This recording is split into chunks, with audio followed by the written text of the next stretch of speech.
Grand rising, grand arrival, grand return. Peace and blessings to the righteous and repentant alike. I am Sophia of the AmaruKhan Band of Indians, and this is your daily Transmutation report where we practice manipulating the incoming rays to the earth in a format that best serves our Creator.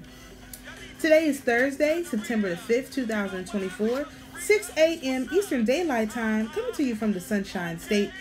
We have our sun at 13 degrees of Virgo. Our moon is conjunct.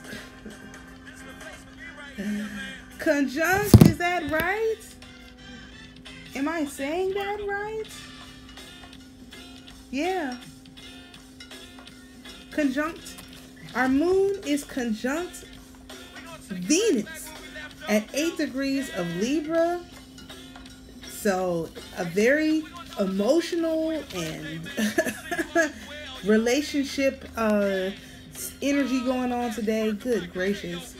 We also have, now you can see Mars is in Cancer. Mars is going to be in Cancer for an exceptionally long period of time, about 6 months altogether, because of retrogradation. So Mars is definitely doing something in our emotional self that is hasn't been done in a long time, and it's going to take a long time. So get used to Mars in Cancer.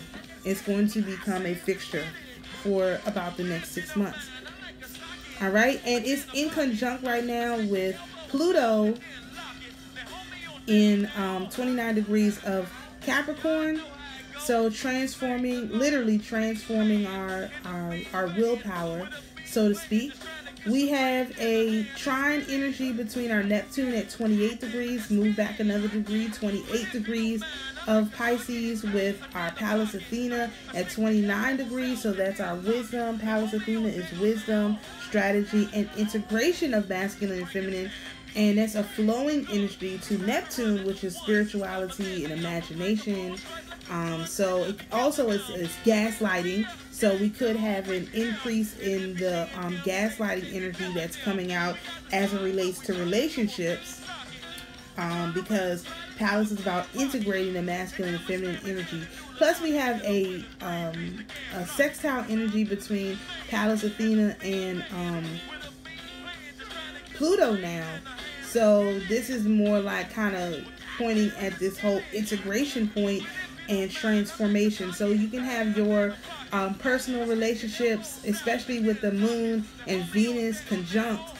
You can have your interpersonal relationships be transformed right now, or you can be gaslit out of your mind. That's going to be up to you, especially since we still have this trine between Mercury at 25 degrees of Leo and Aries at 25 degrees of Aries. That's still kind of hanging out there. So it's going to be up to you how you deal with this energy. And you're going to have to really take responsibility for your interpersonal relationships, especially with the opposite sex, and even within yourself, your own masculine and feminine energies. You're gonna have to step it up.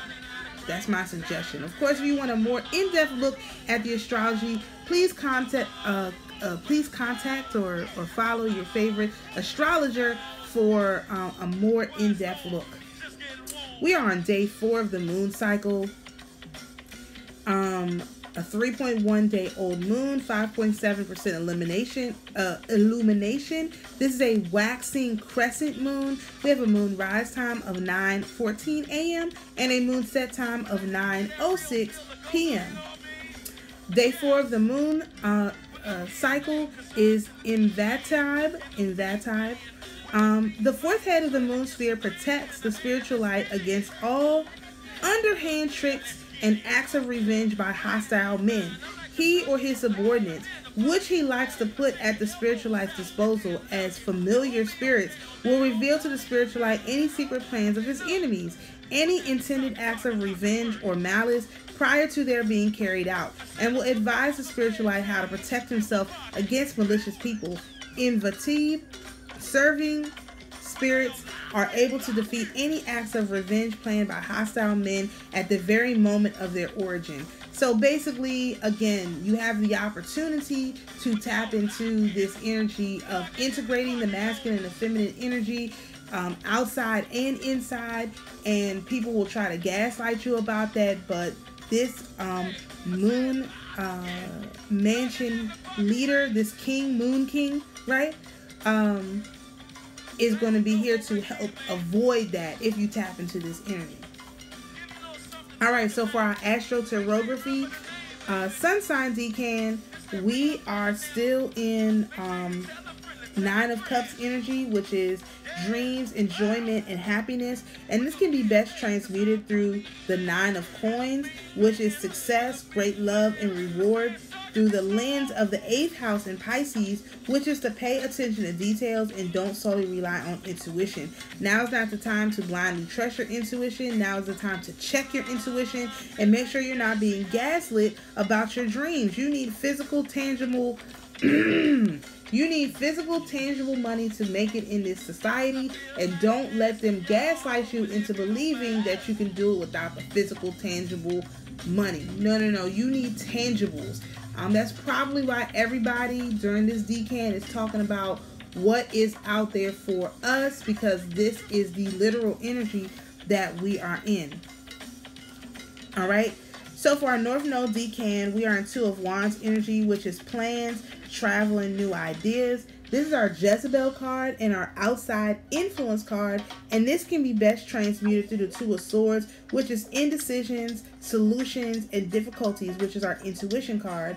And we can transmute this through the lens of the 2nd house in Libra, which is to prefer to work with others and don't want to care for self. So you want to use your intuition on who to help.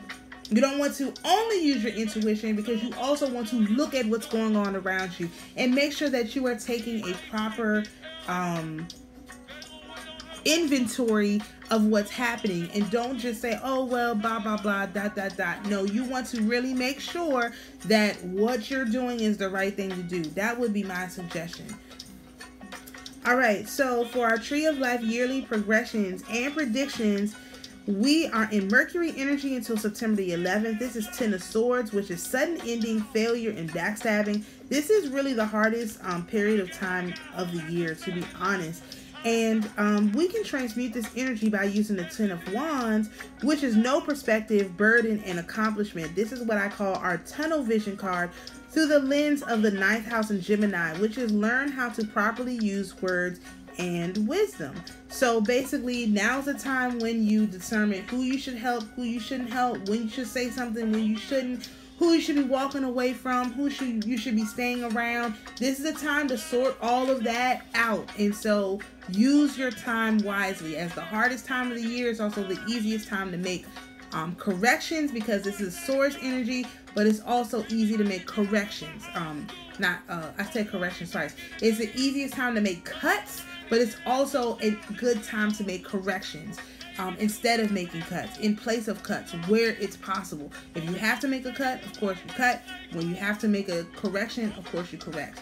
So if you enjoy this type of astrology content, please feel free to join us on the YouTube channel at Sophia Spiritualite. Also, if you would like a digital download of these slides, we have that over on Patreon. If you join us on Patreon, the Schumann Mystery School, the link is in the description. Thank you so much for joining us for today's daily Transmutation report. Peace and blessings, and we'll see you tomorrow.